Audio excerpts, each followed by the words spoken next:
Yan, SM na walang katapusan po ulit tayo. Pasyal-pasyal naman pag may time. Tsaka syempre, yun, kakain na naman. Kain lang naman talaga eh. Pag napunta ka ng SM, lalanta ka na naman ni Josh yung mga foods niyan. Ito yung onion fried rings. Onion rings yan eh. Tapos may chapchi dyan. Mga Korean foods naman yan. Tapos yung japchae. Japchae, sarap ng japchae nila. Tapos ito oh, halo-halo ba yan? Yan. Tapos ito, yan masarap yung ano, japchae nila. Tapos ito akala mo squiddy, pero onion rings lang yan. Pero ang sarap po, sarap ng pagkaluto nila. Oh, nilalantakan na ni Joyce oh. Sarapan sa ano, foods.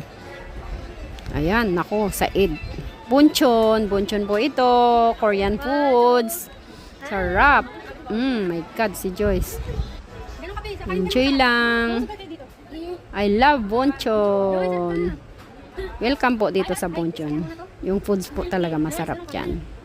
Yan, sa may SM lang po.